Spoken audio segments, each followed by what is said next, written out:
Mến chào các bạn. Chúc các bạn luôn an vui và hạnh phúc. Hôm nay là một ngày đặc biệt, mùng 8 tháng 4.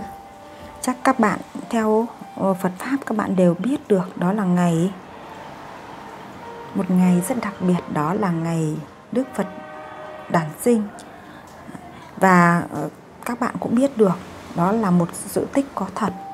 Có nghĩa là chúng ta biết được lịch sử của Đức Phật Thích Ca Mâu Ni thì các bạn sẽ hiểu rõ. Đấy. Thế thì hôm nay thì có một cái năng lượng rất đặc biệt để thôi thúc Huệ có một trải bài liên quan đến mỗi bản thân của chúng ta. Đó chính là sự kiện nổi bật nào đang đến với bạn, hay nói cách khác là sự thay đổi lớn nào đang đến với cuộc sống của bạn. Thế thì mỗi con người của chúng ta đều có những sự thay đổi, và chúng ta luôn vận hành theo sự thay đổi của vũ trụ. Bởi vậy mà con người của chúng ta cũng như vậy, chúng ta không bao giờ là đứng yên cả. Luôn có một sự vận hành theo những quy luật chung. Và sự vận hành này sẽ mang lại cho chúng ta những giá trị như thế nào?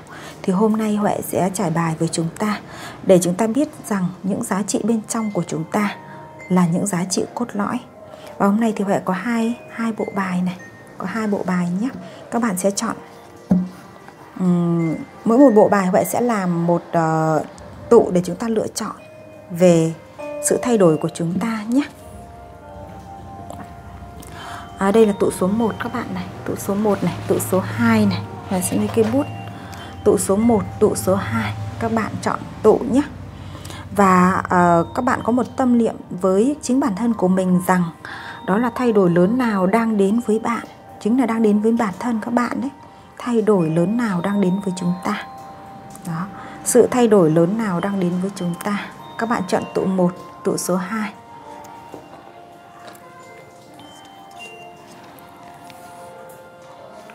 Chúng ta đi vào tụ số 1 trước nhé.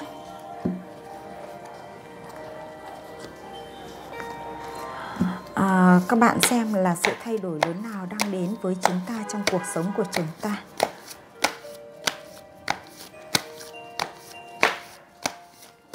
Sự thay đổi lớn nào đang đến trong cuộc sống của chúng ta.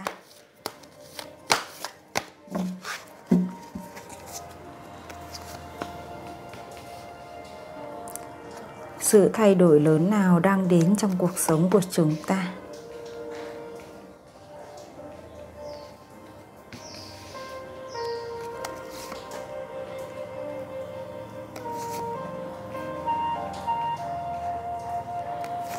Sự thay đổi lớn nào đang đến trong cuộc sống của chúng ta các bạn nhé.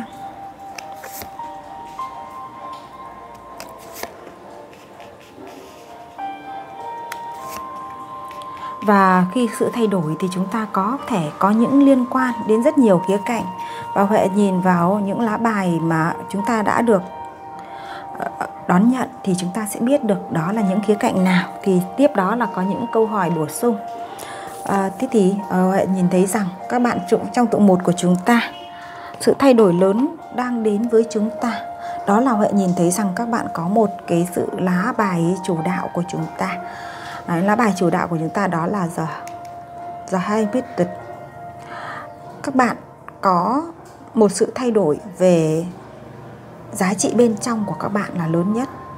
Giá trị này liên quan đến nội tâm của các bạn, suy nghĩ của các bạn, liên quan đến sự tỉnh thức của các bạn. Và các bạn đã có những chặng đường.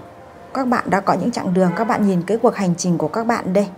Nếu như trong quá khứ các bạn đã có những sự bế tắc, sự mệt mỏi, sự đứng giữa ngã ba đường, và các bạn cũng rất khó có cái sự lựa chọn trong cuộc sống của mình. Nhiều khi cái sự bế tắc đó nó đến từ các khía cạnh khác nhau. Có thể đến từ giá trị liên quan đến tài chính, giá trị liên quan đến tình cảm. Thế nhưng cái sự bế tắc đó các bạn đã dần dần được tháo bỏ, bởi vì các bạn biết rằng chúng ta không đi, chúng ta dừng lại thì chúng ta mãi mãi chỉ dậm chân ở đó thôi. Và phía trước của chúng ta mới chính là con đường. Còn nếu như chúng ta vẫn dậm chân ở đó thì chúng ta sẽ không bao giờ có con đường đến cả. Vậy các bạn đã có một cái quyết định, một động lực là các bạn đã bước đi khỏi những cái sự làm cho các bạn mệt mỏi đó. Các bạn đã bước ra nhé, các bạn đã bước đi này. Các bạn đã tiến lên. Các bạn cứ tiến lên, các bạn biết rằng phía trước của các bạn là có nguồn ánh sáng đây. Dù ở phía các bạn chưa nhìn rõ được cái đích của con đường, nhưng các bạn vẫn cứ bước đi. Từng bước đi của các bạn chính là sự khởi hành, hay nói cách khác là chúng ta phải có hành động. Và trong cái hành động đó thì các bạn đã hướng lên phía có ánh sáng. Và các bạn biết rằng có những lúc các bạn cần phải đi nhanh. Đi nhanh có nghĩa là chúng ta cần phải bước nhanh để qua những cái sự thăng trầm đó. Nhưng có những lúc các bạn lại có sự tĩnh lại. Các bạn tĩnh lại để làm gì? Để các bạn lắng nghe thêm. Các bạn nghe thấu hiểu thêm giá trị chỉ dẫn từ bên trong của các bạn. Và các bạn biết được là khi chúng ta lắng nghe bên trong của các bạn thì các bạn sẽ biết được linh hồn của chúng ta, hay nói cách khác là giá trị tâm linh bên trong của chúng ta mách bảo chúng ta điều gì. Và chính ở những lúc mà các bạn vượt đuổi như thế này, các bạn cũng sẽ có cảm thấy rằng mình đi được một chặng, nhưng cái sự vượt đuổi này nó không mang lại cho mình những sự bền vững. Mà lúc đó các bạn biết dừng để các bạn xoay vào bên trong. Cái sự biết xoay vào bên trong này là một trong những cái sự người ta gọi đó là sự tỉnh thức của mỗi người các bạn nhé. Chúng ta tìm kiếm sự an vui, tìm kiếm sự hạnh phúc của chúng ta từ bên trong chứ không phải từ bên ngoài. Đó, bởi vậy mà các bạn đã biết dừng lại để các bạn hướng bản thân các bạn vào bên trong, lắng nghe cơ thể mình, lắng nghe những giá trị mách bảo từ bên trong giá trị mình, và lúc đó các bạn đã chuyển sang một giai đoạn mới. Đó, đấy là quá khứ của các bạn nhé. Còn bây giờ thì cái giai đoạn mới của các bạn đó chính là các bạn đang đón được một sự kiện. Đó là các bạn đã có sự khai mở khai thông trí tuệ của các bạn. Và sự khai mở khai thông trí tuệ này sẽ mang đến cho các bạn rất nhiều những giá trị mà các bạn cảm thấy rằng các bạn sẽ được an bình. Các bạn sẽ được an bình. Và các bạn thấy rằng niềm vui đến từ bên trong bản thân mình. Từ bên trong ta có nghĩa là khi tâm thái của các bạn bình an, khi tâm thái của các bạn cảm thấy rằng đong đầy, thì niềm vui đó là niềm vui bền vững. Bởi vậy mà trong các bạn tụ một này, cái sự kiện thay đổi lớn nhất đến với các bạn đó là các bạn đã biết quay trở về bên trong của bản thân mình để lắng nghe chính bản thân mình, để biết được giá trị bên trong của bản thân mình, để các bạn tự sung túc sự an vui và sự bình an bên trong của bản thân các bạn. Đây là trong từ trái tim chúng ta đi ra. Và điều đó đã mang lại cho các bạn một sự tỉnh thức, chúng ta gọi đó là sự thức tỉnh tâm linh các bạn nhé. Các bạn trong tụ một của chúng ta, cái đón nhận quan trọng đó là thức tỉnh tâm linh. Và khi các bạn biết thức tỉnh tâm linh rồi thì cái điều mà các bạn đang được đón nhận đó chính là trí tuệ của chúng ta được khai mở, khai thông. Và chúng ta biết được là giá trị của chúng ta có những giá trị quan trọng nhất. Đó chính là 3 cái giá trị các bạn đã được hiểu trong đạo Phật của chúng ta. Đó là giới, là định, là tuệ. Giới chính là chúng ta liên quan đến giá trị về đạo đức của chúng ta. Đó. Thì các bạn là những người mà đã hướng đi trên con đường phát triển tâm thức như thế này, thì các bạn đã biết rằng đạo đức chính là do chúng ta xây dựng lên, do chúng ta có sự tu dưỡng, tu tập. Đó. Và các bạn đã biết những giá trị nào là phù hợp, những giá trị nào là không, thì các bạn sẽ lựa chọn cái giá trị mà các bạn hướng đi đây. Các bạn không dừng lại mà các bạn đã hướng đi đây. Và cái định ở đây có nghĩa là các bạn đã biết an định. An định là một giá trị để chúng ta hướng vào bên trong, và từ đó các bạn phát triển ra trí tuệ của mình. Đó, thì các bạn ở trong tụ một của chúng ta, hầu như các bạn đang mang trong bản thân các bạn có 3 giá trị lớn của cuộc đời: giới, định, tuệ. Đó chính là đạo đức, trí tuệ và nghị lực của các bạn nhé. Đó, bởi vậy mà các bạn biết rằng hạnh phúc đến từ bên trong bản thân của các bạn. Và các bạn giống như những chú ngựa mà đang bước đi trên cái cuộc hành trình của các bạn. Và cái chú ngựa đó thì nó có đầy đủ những cái năng lượng bên trong để nó bước đi trên cái chặng đường dài các bạn nhé. Và cái sự kiện lớn nhất đang đến với các bạn đó là khai mở, khai thông trí tuệ, để từ đó các bạn đón nhận được cái điều gì? Các bạn đón nhận được đây, các bạn đón nhận được những cái thành tựu liên quan đến tài chính các bạn này. Đó, khi khai mở khai thông trí tuệ rồi thì chúng ta không có sự mê lầm để chúng ta rơi vào những cạm bẫy của đồng tiền. Chúng ta không có sự mê lầm để chúng ta bị liên quan đến những cái trò may rủi trong xã hội nữa, mà chúng ta biết rằng trong cuộc sống của chúng ta gieo gì chúng ta sẽ gặt được đấy, và chúng ta có nhân gì chúng ta sẽ có quả đó. Bởi vậy mà các bạn biết trân quý nâng niu cái thành tựu của các bạn, và các bạn đón nhận được những đồng tiền hạnh phúc. Tên là đồng tiền hạnh phúc. Khi chúng ta nâng cả hai bàn tay của chúng ta để đón nhận cái giá trị đó thì đó chính là đồng tiền hạnh phúc. Và khi đó có khai mở khai thông trí tuệ rồi thì các bạn biết gieo cái tình yêu thương của các bạn. Đấy, gieo cái tình yêu thương của các bạn đúng nơi, đúng chỗ, và các bạn gạt qua được những cái bế tắc trong cái cuộc đời của các bạn đây. Đó, đây các bạn nhìn đây nhé, có sự bế tắc trong cuộc đời thì chúng ta đã biết gạt qua để chúng ta tiến tới đến những cái giá trị thành tựu tốt hơn trong cuộc đời của chúng ta bằng cách chúng ta khai mở khai thông trí tuệ. Bởi vậy mà cái sự kiện mà các bạn được đón nhận ở trong tụ một của chúng ta lớn nhất đó là các bạn đã có sự khai mở khai thông trí tuệ. Nhờ cuộc hành trình của các bạn đã có đủ những cái tố chất trong một con người của các bạn rồi. Đó. Thế thì cuộc khai mở này nó có được một cách diễn ra một cách nhanh chóng, một cách mà mang lại cho chúng ta một cái tuệ sáng hay không, thì cái cuộc hành trình của các bạn nó vẫn đang tiếp tục các bạn nhé. Nó vẫn đang tiếp tục.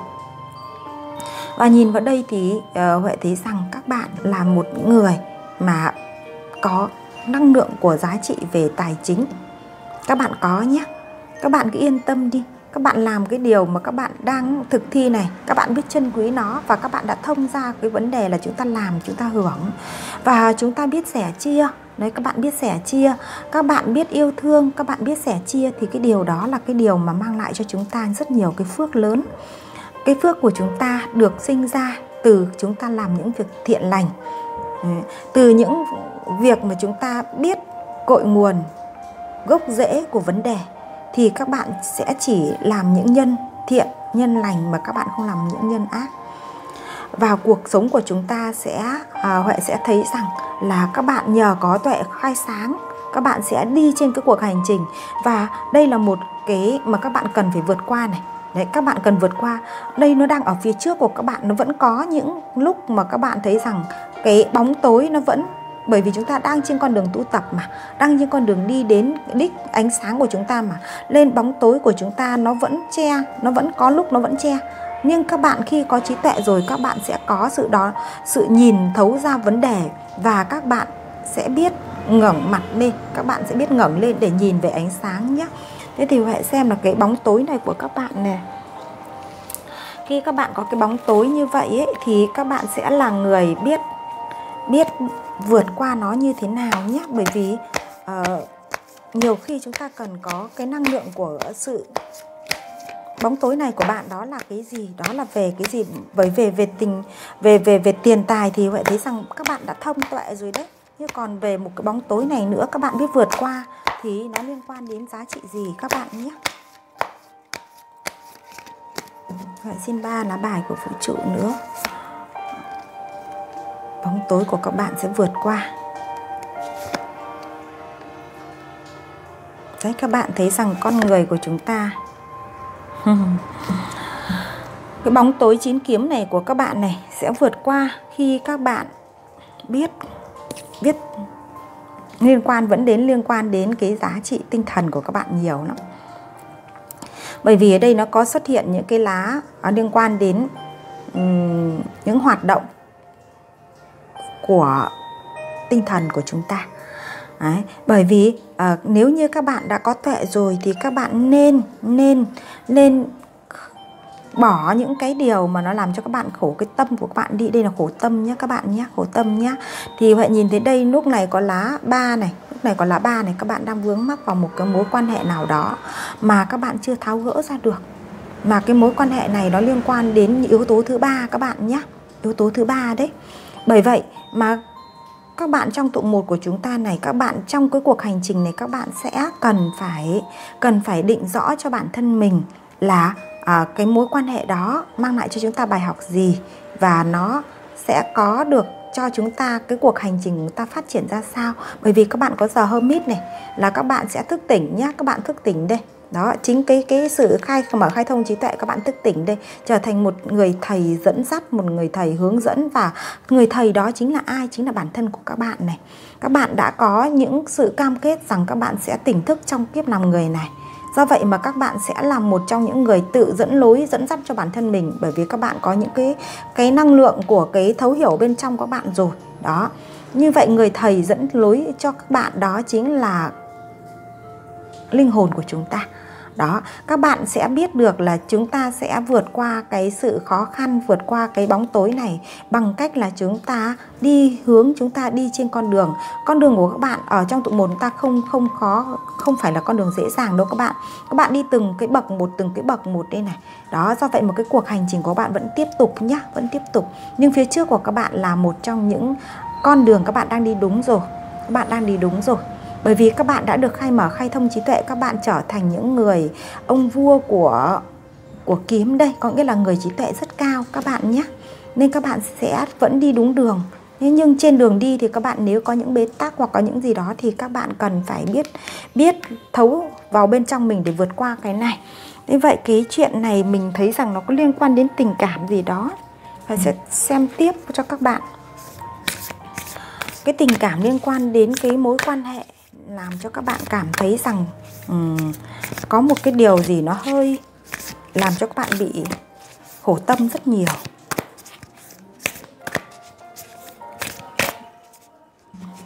Các mối quan hệ của các bạn, mình nhìn thấy có mối quan hệ của yếu tố số 3 kia. Thì mình xem nó có liên quan đến vấn đề gì để giúp cho các bạn không bị khổ tâm nữa nhé. Đây các bạn nhìn đây.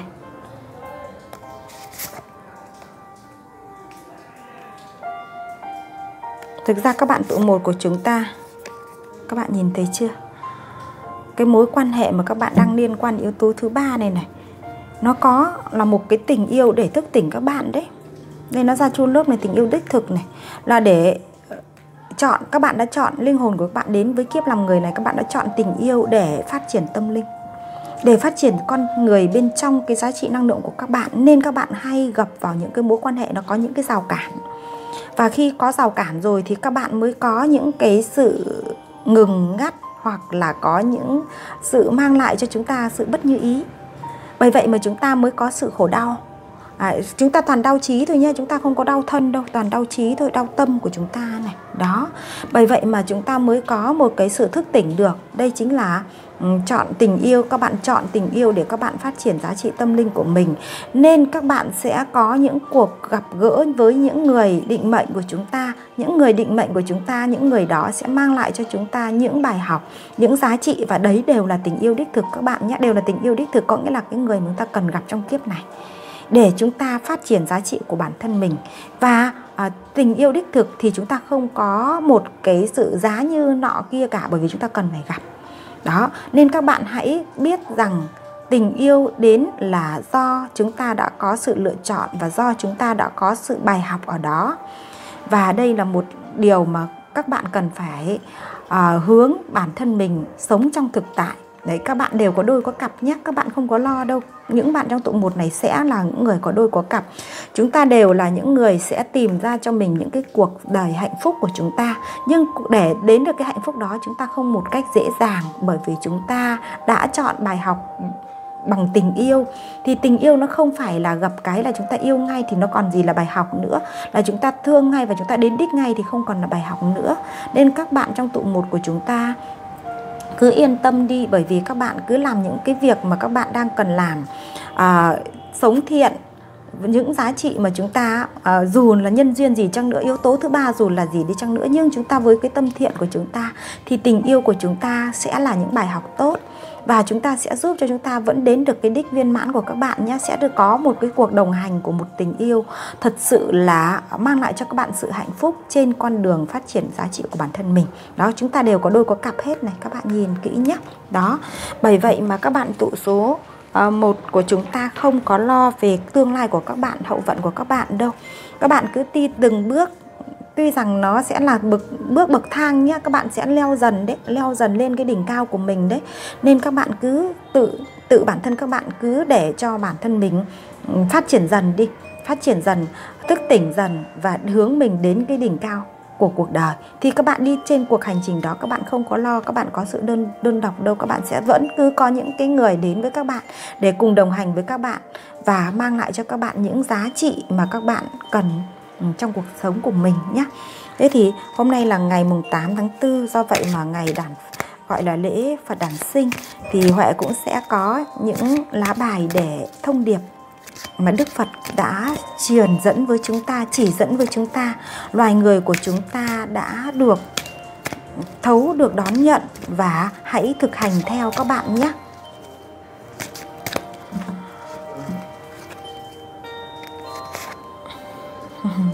Đó các bạn đây này, các bạn tụ số 1 của chúng ta hôm nay, chúng ta có một lá bài này, sự giải thoát. Lá bài này liên quan đến sự giải thoát. Tất cả mục đích của chúng ta đều hướng con người chúng ta đến sự giải thoát. Giải thoát là chúng ta được đến nơi có nguồn sáng, được đến nơi mà chúng ta không có sự khổ đau nữa, và được đến nơi mà chúng ta, nơi đó chính là nơi mà cội nguồn của chúng ta đó, chúng ta gọi là về quê xưa đó. Vậy các bạn trong tụ 1 của chúng ta này, ngày hôm nay rất đặc biệt, các bạn đón nhận được thông điệp và các bạn sẽ là người biết buông tất thảy những giá trị không phù hợp để bước nhẹ đi trên con đường của mình. Và khi đi trên con đường của mình đó thì các bạn sẽ thông qua các bài học về tình cảm, về lĩnh vực liên quan đến tình yêu để các bạn phát triển giá trị bản thân của các bạn. Và khi các bạn thấy rằng tình yêu của chúng ta đong đầy, chúng ta không còn vướng bận vào đối phương nữa mà chúng ta tự yêu thương bản thân chính mình, và cái người đồng hành với mình chính là cái người linh hồn của mình. Đó, bởi vậy mà các bạn sẽ biết được là sự giải thoát của chúng ta là một trong những cái mục đích cuối cùng của đời người.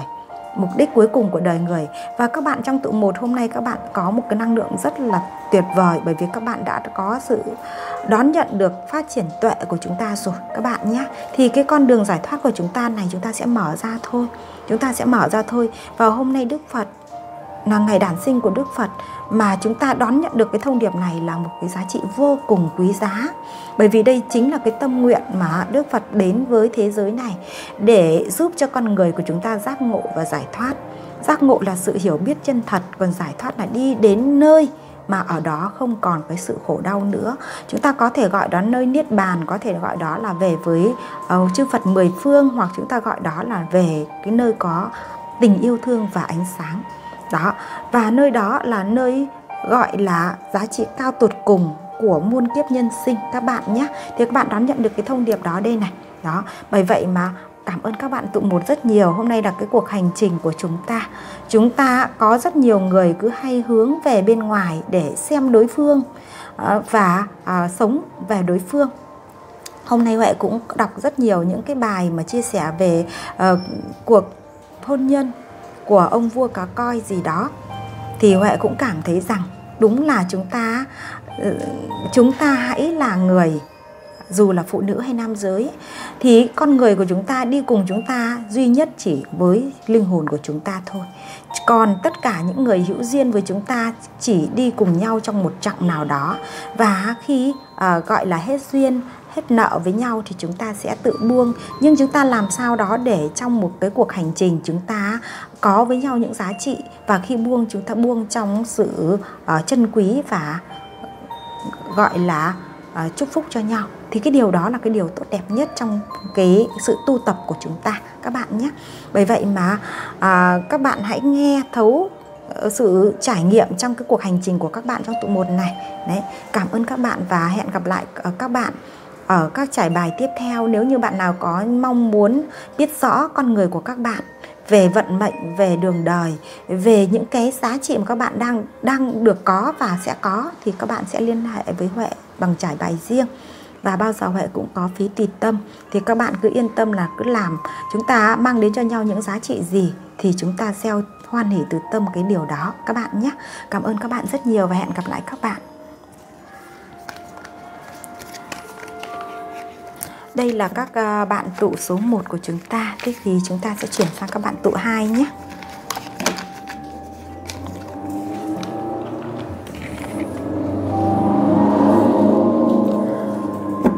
Mến chào các bạn tự hai. Hôm nay các bạn biết được là một ngày đặc biệt mà. Do vậy mà Huệ có một trải bài liên quan đến giá trị bản thân của mỗi chúng ta. Đó là thay đổi lớn nào đang đến với các bạn. Thì các bạn biết rằng là cuộc sống của chúng ta luôn luôn có cái sự thay đổi. Chúng ta vận hành theo đúng quy luật mà. Không có gì là cố định cả. Chúng ta luôn theo quy luật vũ trụ, đó là luôn có sự thay đổi hay còn gọi là vô thường. Chúng ta không có gì là chắc chắn, mà chúng ta sẽ có những cái sự tương đối thôi. Bởi vậy mà chúng ta hãy là cái người biết mình đang ở trong cái giai đoạn nào, và biết mình đang ở cái ngưỡng nào để giúp cho chúng ta biết con đường chúng ta đi và chúng ta đang đón nhận nó ra sao. Thì hôm nay Huệ sẽ cùng với các bạn trải bài nhé. Khi chúng ta nghe trải bài tarot để chữa lành thì các bạn hãy nghe để thấu, để thực hành, để vận dụng, chứ chúng ta không phải nghe để chúng ta có kết quả. Bởi vì tarot không phải là xem bói để mà nghe cái là có kết quả. Kết quả là do chúng ta có vận hành hay không các bạn nhé. Đó, Huệ luôn luôn mong rằng chúng ta sẽ thấu hiểu về cái công việc. Và đây không phải là một cái trò bói, không phải là bói toán để mà mê tín gì đâu các bạn ạ. Bởi vì thông qua năng lượng của nhau, chúng ta kết nối với nhau là có duyên, là hữu duyên. Chúng ta sẽ được đón nhận với nhau để giúp cho chúng ta có một sự kết nối đồng hành, và chúng ta sẽ thực thi trên cái cuộc hành trình của chúng ta. Các bạn tụ số 2 của chúng ta hôm nay, các bạn có sự biến đổi lớn nào đang diễn ra đối với các bạn? Hôm nay là ngày đặc biệt, đó là ngày Phật đản sinh, có nghĩa là ngày sinh của Đức Phật đấy các bạn. Thì mùng 8 tháng 4 các bạn nhé, mùng 8 tháng 4 ngày sinh của Đức Phật Thích Ca Mâu Ni. Đây là một trong những vị Phật mà ở trong giai đoạn mà chúng ta đang sống đây, có nghĩa là 10.000 năm mới có một vị Phật ra đời.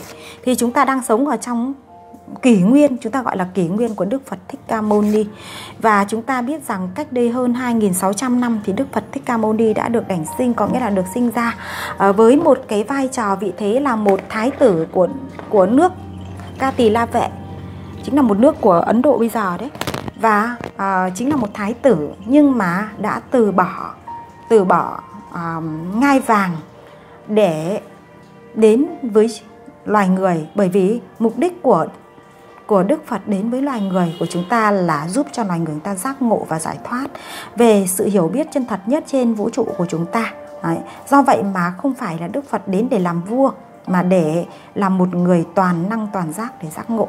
Do vậy mà ngày rất đặc biệt, do vậy mà Huệ có một cái thôi thúc như thế. Nên các bạn nào đón nghe được cái video này cũng là một người hữu duyên, thực sự hữu duyên, chúng ta mới đến được với nhau. Đó các bạn nhé. Thế thì các bạn tụ 2 của chúng ta thân yêu, các bạn đang có những cái điều mà các bạn gọi là quá khứ và hiện tại cũng như tương lai của các bạn. Thì các bạn có những cái thay đổi lớn nào? Thực ra là với những người ở trong tụ 2 của chúng ta đây, các bạn là những người có cái nội tâm rất là đẹp. Các bạn có nội tâm rất là đẹp. Các bạn luôn sống vì người khác. Các bạn luôn là người mà biết yêu thương, biết sẻ chia và biết trân quý. Các bạn có cái năng lượng rất là đẹp trong nội tâm của các bạn. Người ta gọi là năng lượng trong sáng. Và các bạn đến với kiếp làm người này, các bạn cũng đã là một trong những người mà có những cam kết về linh hồn, về tâm linh, để các bạn phát triển và mang giá trị yêu thương đến gieo cho thế giới của chúng ta. Do vậy mà năng lượng của các bạn cũng như là cuộc hành trình của các bạn, nó cũng có những gọi là cái vận mệnh của các bạn nó đã định rồi các bạn nhé. Vận mệnh đường đời của các bạn đã định rồi. Các bạn là một người đến với cõi như này để các bạn gieo những yêu thương. Do vậy mà các bạn cũng có những cái bước thăng trầm trùng điệp trên cuộc hành trình của mình. Đó, các bạn nhìn thấy rằng các bạn rất nhiều những cái giá trị yêu thương ở trong trải bài. Và cái điều mà các bạn đang được đón đến là các bạn sẽ trải qua, các bạn có nghĩa là đã kết thúc một cái vòng. Mình nói rằng cái quá khứ của các bạn này, các bạn là một người từ trước đến giờ sống rất là đức độ, sống rất là yêu thương, sống rất là từ bi, sống rất là hiến, gọi là hy sinh vì người khác rất là nhiều. Đấy, các bạn luôn thực thi, các bạn tin vào nhân quả lắm. Các bạn là người thực thi theo nhân quả, thực thi theo những giá trị mà các bạn tin vào tâm linh ấy. Đó, tin vào quy luật nhân quả. Và các bạn cũng là người có tin vào những điều mà các bạn biết rằng thiện thì sẽ hướng đến thiện và ác thì sẽ phải trả nghiệp. Đấy, các bạn luôn tin như vậy. Và cuộc sống của các bạn thì đã có những giai đoạn các bạn đã cần phải buông đi hết những cái thứ. Các bạn có nghĩa là đã có một cái sự tổn thương nào đó rồi, buông đi hết để các bạn trở về không rồi này. Điều đó có thể liên quan đến về tình cảm, có thể liên quan đến về tài chính các bạn nhé. Các bạn đã có sự buông bỏ đi, khi nó đã không còn phù hợp các bạn buông đi cho nhẹ lũi lòng, cho tâm thanh tịnh. Có nghĩa là các bạn đã có cái hướng đó rồi. Và các bạn là một trong những người mà rất là hăng say trong công việc, nên khi các bạn làm việc thì các bạn chuyên tâm chuyên chú. Và các bạn biết rằng con người ta, nếu như chúng ta cứ mong gì chúng ta được đấy ngay, thì chúng ta không còn có những cái sự phát triển của tâm linh đâu các bạn ạ. Bởi vì có những thứ mà chúng ta có định hướng, có mong chờ, nhưng chúng ta chưa đến độ để chúng ta gặt được, chúng ta chưa đến thời điểm để chúng ta thu hoạch được, thì chúng ta vẫn có những sự khó khăn. Mà cái sự khó khăn lớn nhất trong cái vừa qua mà nó đã có sự chuyển biến đây này, thì đó là các bạn đã trải qua một cái sự biến cố nào đó của cuộc đời. Cái biến cố này đã dạy cho các bạn một bài học. Một bài học thật sự là mang lại cho các bạn sự thấm từ tâm, thấm từ trong trái tim của chúng ta, và thấm cả cơ thể của bản thân chúng ta. Chúng ta có tưởng chừng như chúng ta đã gục rồi, chúng ta đã gục ngã rồi, nhưng các bạn biết không, bên trong của các bạn đó là một linh hồn trong sáng, là một linh hồn mà đến với thế gian này để mang giá trị yêu thương đến cho nhân loại. Do vậy mà các bạn đã không gục.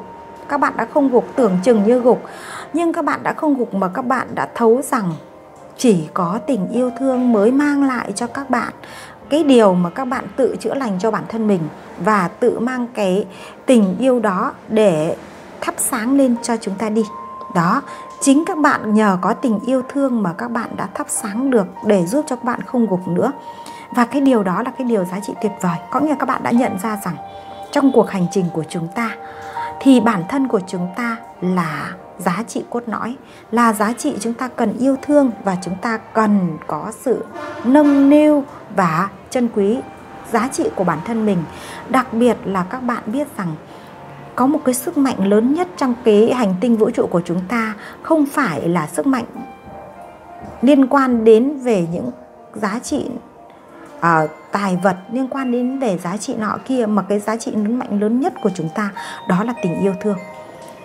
Tình yêu thương của chúng ta mới là giá trị lớn nhất. Các bạn thử ngẫm xem, nếu như khi các bạn có một chút năng lượng tình yêu thôi, thì cuộc sống của chúng ta nó giống như là nó được nở hoa. Thế nhưng mà nếu như cái tình yêu đó mà nó có một chút vấn đề thôi, thì chúng ta lại cảm thấy rằng nó giống như là một cái gì, một cái sự gọi đó là hố sâu. Đó, chúng ta giống như thế đấy. Có nghĩa là lúc thì thăng hoa, lúc thì bị chôn vùi. Nó là do tình cảm hết đấy, do tình yêu hết đấy các bạn. Nên bây giờ các bạn đã nhận ra rằng cái tình yêu mới chính là cái giá trị lớn lao nhất của chúng ta. Và các bạn đang trên cuộc hành trình gieo yêu thương mà. Đó, thế thì với cái này thì Huệ thấy rằng các bạn đã trải qua một cái chặng đường mà các bạn đã có sự tổn thương về tình cảm. Các bạn chủ yếu về tình cảm nhé. Còn về công việc của các bạn cũng có thể có tổn thất, nhưng các bạn là người chăm chỉ, và các bạn cũng biết là chúng ta biết đủ là đủ, biết đủ thì giàu tối thượng rồi. Nên các bạn cũng không ham hố quá về vật chất, nhưng các bạn lại có vướng mắc về tình cảm nhiều. Đó, những bạn mà thu hút về tụ hai này, chúng ta gục ngã tưởng rằng cái mối quan hệ đó, tưởng rằng cái giá trị đó làm cho các bạn gục ngã, như không. Các bạn đã thay đổi nhờ mối quan hệ đó, nhờ một cái sự tổn thương đó, các bạn đã thay đổi vận mệnh của mình rồi đây này. Đó, thay đổi vận mệnh của chúng ta, một bánh xe đã thay đổi rồi các bạn nhé. Bánh xe thay đổi. Khi chúng ta biết quay về mà yêu chính bản thân mình, đây giống như là một gọi là sự trở về của những đứa trẻ. Các bạn đang có một sự hiểu chính bản thân mình. Đó, sự hiểu chính bản thân mình. Và các bạn tụ hai này, chúng ta cũng đang có một cái cảm xúc mới nào đó, về một mối nhân duyên mới nào đó. Và các bạn, bởi vì các bạn đã đau với quá khứ nên các bạn vẫn đang thờ ơ với nó, các bạn chưa đón nhận đâu. Các bạn chưa đón nhận đâu. Và khi các bạn chưa đón nhận thì các bạn thấy rằng bản thân của các bạn, bởi vì các bạn vẫn đang nhìn về cái quá khứ của các bạn thôi, nên các bạn chưa đón nhận cái mới đó. Nhưng các bạn biết không, bên cạnh đó nó là một lá jaguar. có nghĩa là các bạn đã được thay đổi. Các bạn đã thay đổi lớn về cách nhìn nhận ra giá trị của con người, và các bạn đã có sự thay đổi. Thì cái nhân duyên này đang đến với các bạn này, các bạn tụ 2 này có một nhân duyên nhé, có một nhân duyên đang đến với các bạn, và nhân duyên này sẽ làm thay đổi cuộc đời của các bạn đấy. Nhưng bây giờ các bạn đã hầu như các bạn chưa đón nhận đâu. Nhưng mà cái sự thay đổi lớn này chính là thay đổi nhờ một cái nhân duyên. Nhân duyên này sẽ mang đến cho các bạn những cái điều mà các bạn cảm thấy rằng chính bản thân chúng ta đang cần nó, đang mong ước chờ đợi nó thì nó đến với các bạn đấy. Và sự thay đổi này bởi vì các bạn là người đã bị tổn thương của quá khứ, là người đã cần phải buông bỏ đi để phát triển cuộc hành trình của mình, nên các bạn rất là lo lắng rằng nó lại lặp lại, nên các bạn chưa đón nhận. Các bạn vẫn chần chừ không đón nhận đâu nhé. Có thể người đó đang đến với các bạn rồi, hoặc là các bạn đã có người đó ở bên cạnh nhưng các bạn không nhận ra thôi nhé. Đó. Thế thì tình cảm liên quan đến nhân duyên của các bạn tụ số 2 này thì các bạn, bởi vì các bạn cần cho mình cái sự quan sát. Các bạn là người rất là trân quý vấn đề, do vậy mà các bạn đến bây giờ các bạn có bài học, nên các bạn rất là muốn quan sát kỹ hơn vấn đề để các bạn mới đón nhận nó. Đó nhá. Thế thì với cái năng lượng của các bạn tụ 2 như thế này thì Huệ thấy rằng cái người đang đến với các bạn này và cái người đang mang trao cho bạn cái cốc tình yêu, cái cốc tình cảm này, họ mới chỉ đưa tay ra và tất cả những cái vấn đề kia, bởi vì các bạn không nhìn.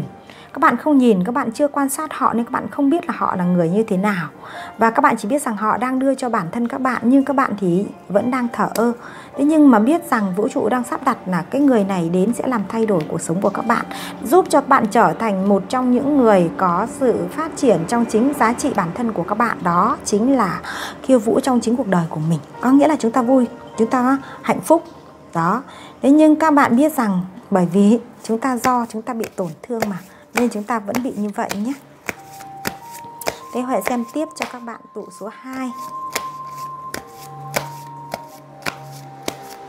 Thì các bạn đang có biết nhìn ra vấn đề hay không? Đó, các bạn nhìn này. Một lá tái sinh đấy, các bạn hãy nghe linh hồn của mình đi. Tiếp nữa này.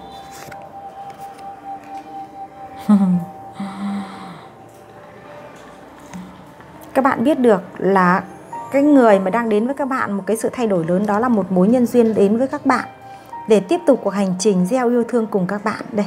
Gieo yêu thương, chia sẻ cùng với các bạn.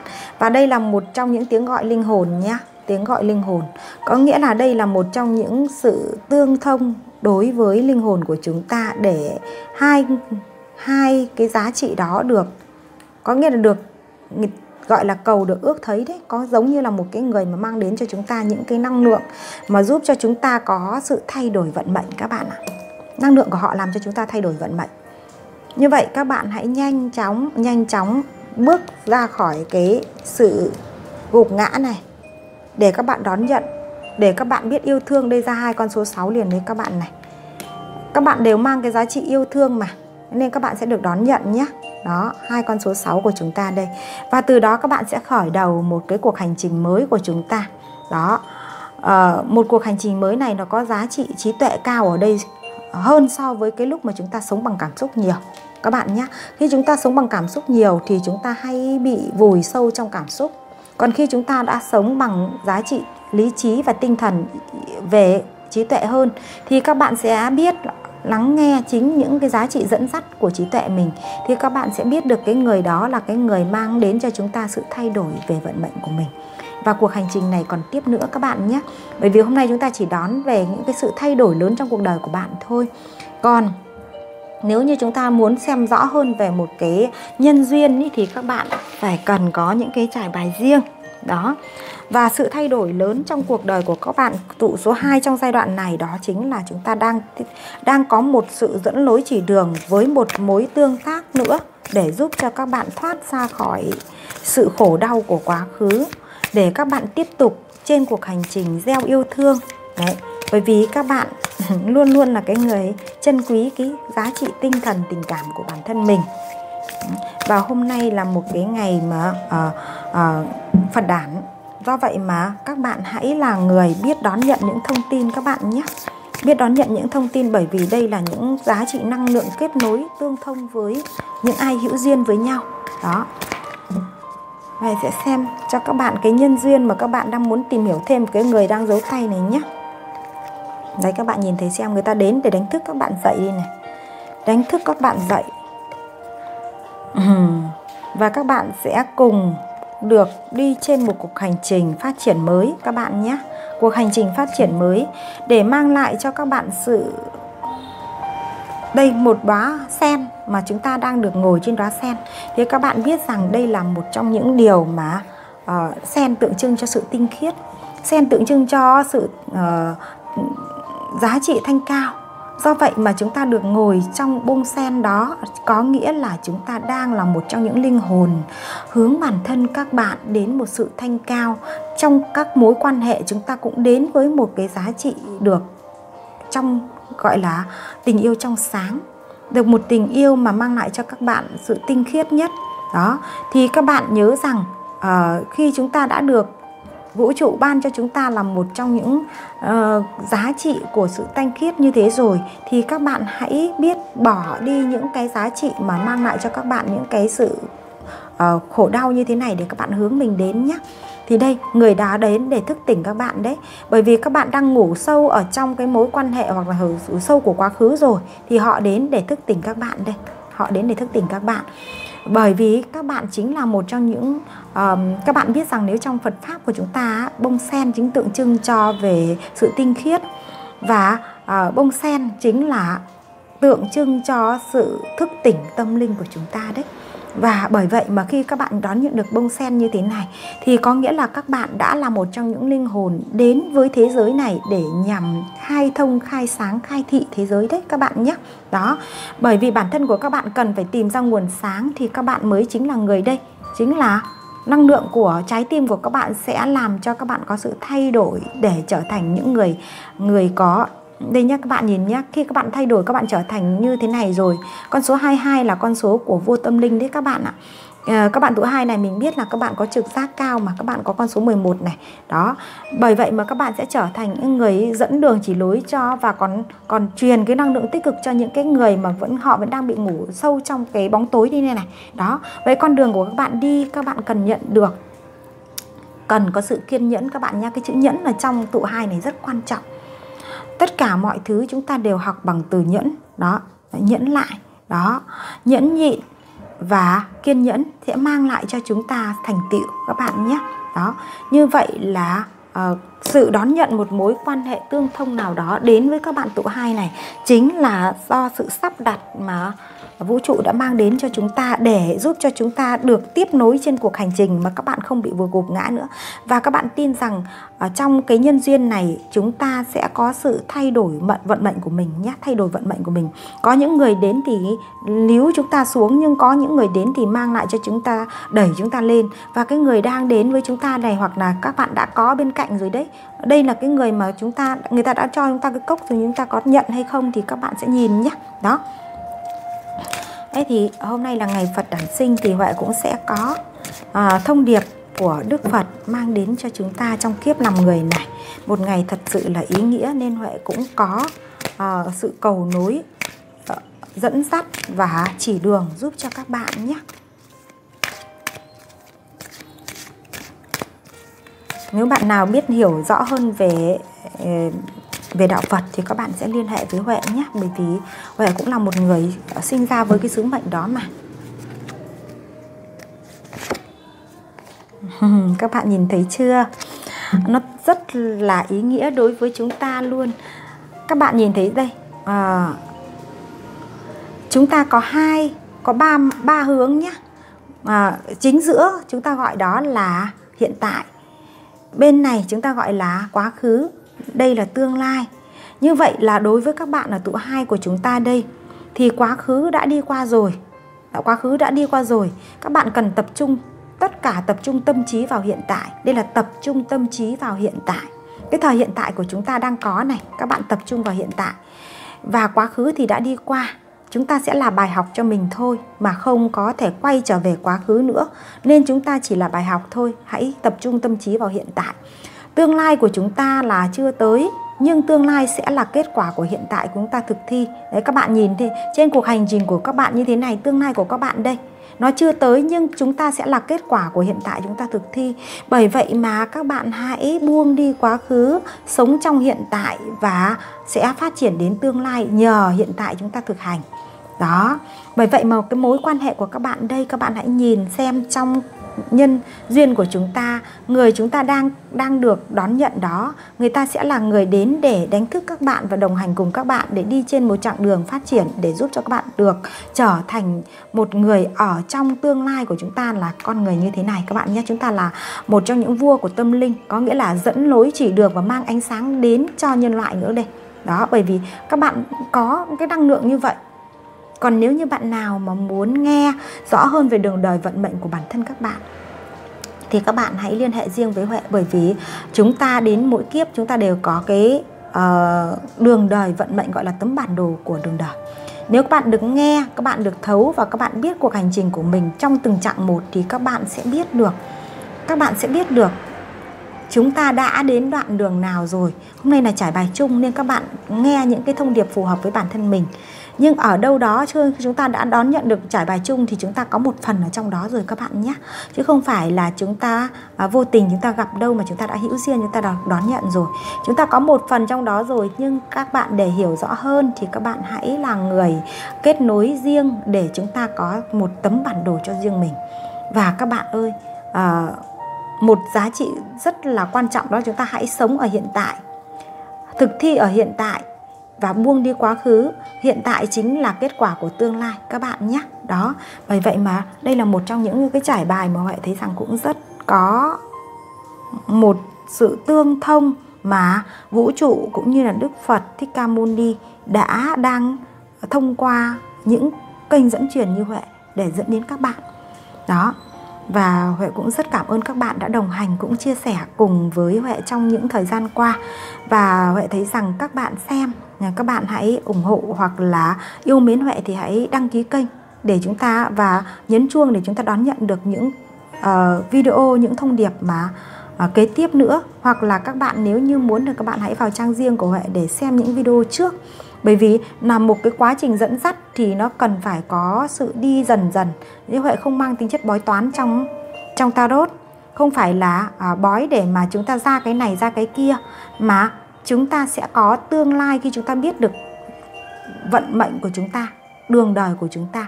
Và chúng ta cần có những chỉ dẫn khi chúng ta thực thi cái đường đi đó. Có những chúng ta dùng phương tiện nào để chúng ta đi để chúng ta đến đích một cách tốt nhất. Thì Huệ sẽ là kênh dẫn truyền để giúp cho các bạn đạt điều đó. Và một ngày đặc biệt thì Huệ cầu chúc cho tất cả chúng ta, cho cả bản thân mình, cho cả những người hữu duyên với mình và cho cả chúng sinh, chúng ta đều có một tâm hạnh phúc. Chúng ta hạnh phúc từ tâm. Và chính bản thân của chúng ta mới chính là gọi là linh hồn song sinh với chúng ta đấy. Còn bất kỳ ai ngoài chúng ta thì chỉ là duyên với chúng ta thôi các bạn nhé. Và nhân đây thì có rất nhiều câu chuyện đang rộn lên ở trên cộng đồng. Thì các bạn nghe để các bạn thấu hiểu bản thân của chúng ta cần có giá trị chính với bản thân mình. Còn tất cả những người hữu duyên với mình, họ đến rồi họ cũng sẽ rời đi. Không rời lúc này thì rời lúc khác thôi các bạn nhé. Chỉ có linh hồn của chúng ta sẽ đi cùng với chúng ta trên các cuộc hành trình. Và mỗi kiếp linh hồn của chúng ta đều chỉ dạy cho chúng ta những đường phải đi. Và đến khi nào phát triển để trở về với nơi có tình yêu thương và ánh sáng, đến nơi niết bàn và đến nơi không còn khổ đau nữa, thì lúc đó chúng ta mới kết thúc một cuộc hành trình luân hồi trầm ngâm của đời người. Đấy, của muôn kiếp của chúng ta các bạn nhé. Và cái điều này thì các bạn nếu như các bạn muốn hiểu sâu hơn thì cũng sẽ liên hệ với Huệ nhé. Cảm ơn các bạn rất nhiều và hẹn gặp lại các bạn ở các trải bài tiếp theo.